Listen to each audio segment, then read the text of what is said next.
foldable phone makers have solved every issue except one. We'll talk more about it in moments, but first, we're almost out of time. The holidays are just about here, and if you're still doing your holiday shopping, you're not alone.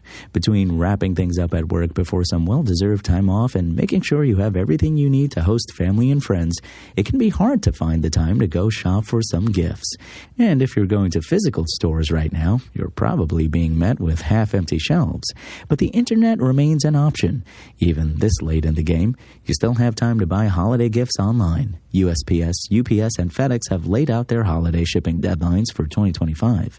At this point, we recommend picking up small, affordable gifts that will ship quickly from retailers like Amazon, Walmart, and Target, so you have plenty of time to wrap them up nicely and make it look like you had everything well planned from the start. Check out our full list of the best last-minute Christmas gifts you can get right now and still have in time before the holidays at Engadget.com.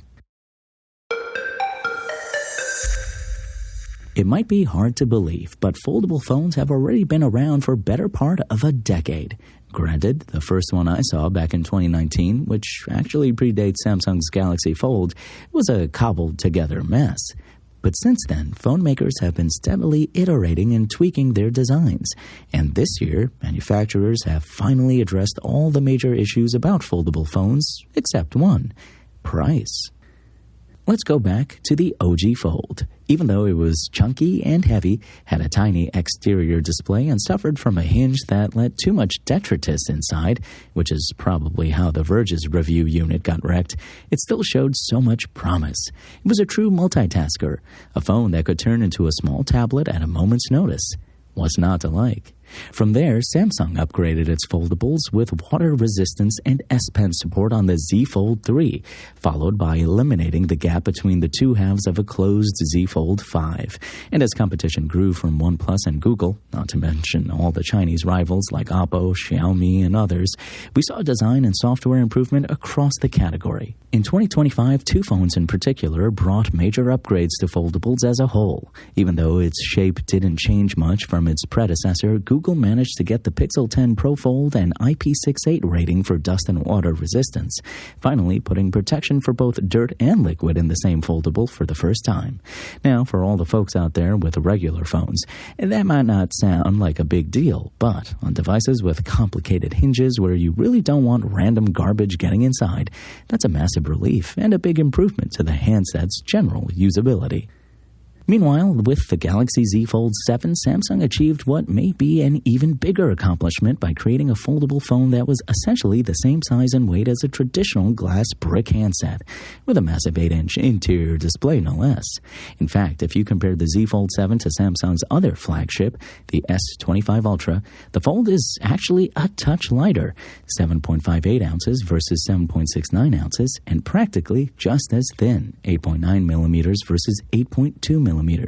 That's huge because one of the biggest issues with previous generations of foldables was excess bulk and heft, to the point where often I had to wear a belt just so my pants wouldn't sag when carrying one around.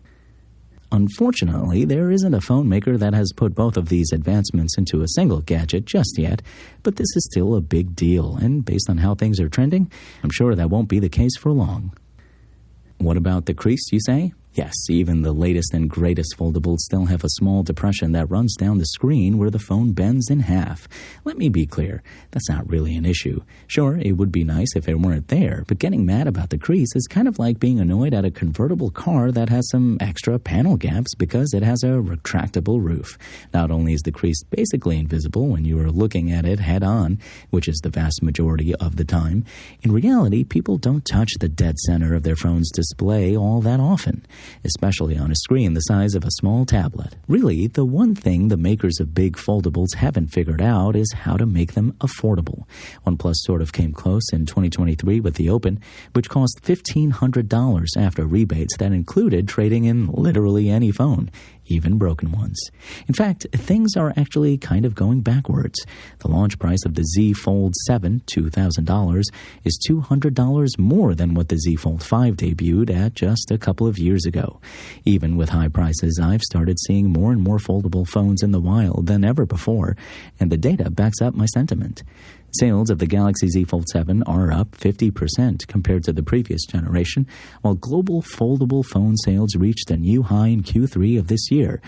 And I'm willing to bet that there are millions of others out there who would be interested in them, if only they didn't cost so much.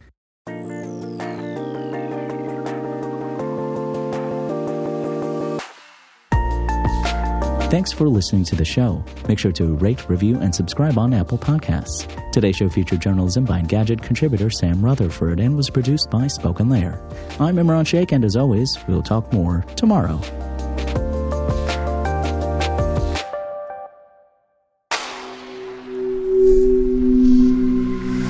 Spoken Layer.